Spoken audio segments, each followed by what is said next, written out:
I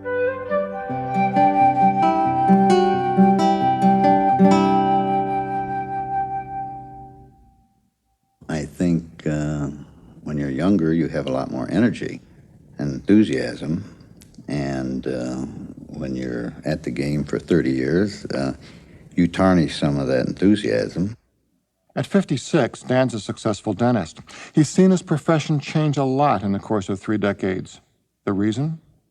Prevention.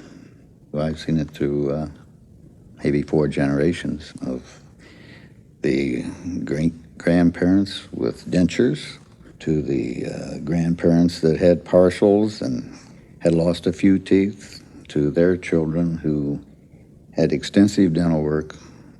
This is of my vintage, but lost very few teeth. And now their children have next to no decay. They don't have the decay problem. As dentistry changed, so did Dan. A good example is you lose kitty tolerance, as most normal people do. So where at one time I could spend many hours, coaxing a child into a dental procedure that he didn't want to do, I don't have that patience anymore, and I realize that.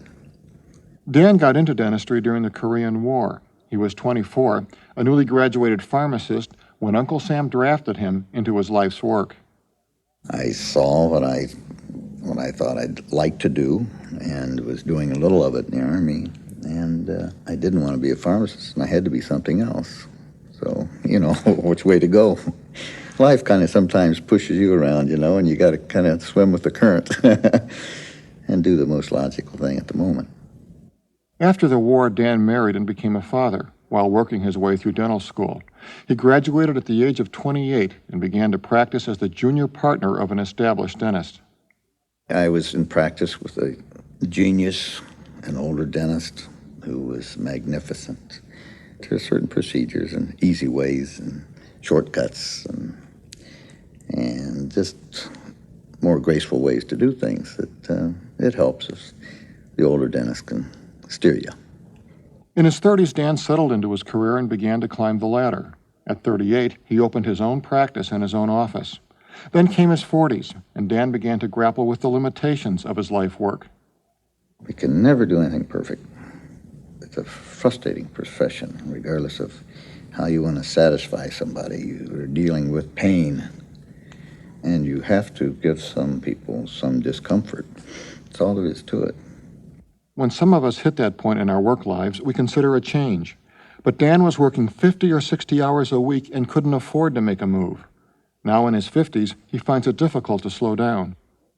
I promise myself I'm going to take Fridays off, and I end up squeezing a few patients in Friday mornings, and then somebody else calls, and before you know it, half a day's shot. I guess we build up a bank of old, beautiful patients, and you just can't say no. Today, Dan is at best comfortable.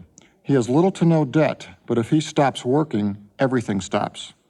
Retirement, that's another thing we got to look for. We go on in life. This is a very great concern to a lot of dentists my age. Retirement, where'd all that money go? Although a mentor played a major role in his work life, Dan doesn't wish to be one.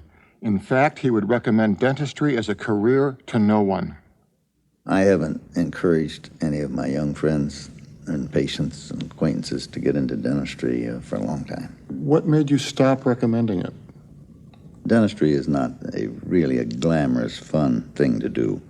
It's always been a health hazard, from hearing, muscular, neurological twisting and torquing of the body to bend over a patient, eyes, saliva splattered, and then of course you've got hepatitis and AIDS, and then the mental stress. Did you ever think of getting out of it? No, there's nothing in the world I'd rather do.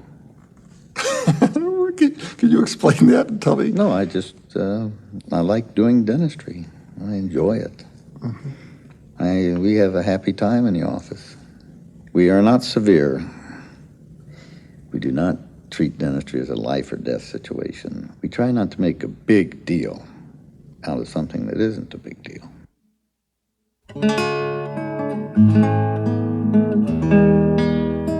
you.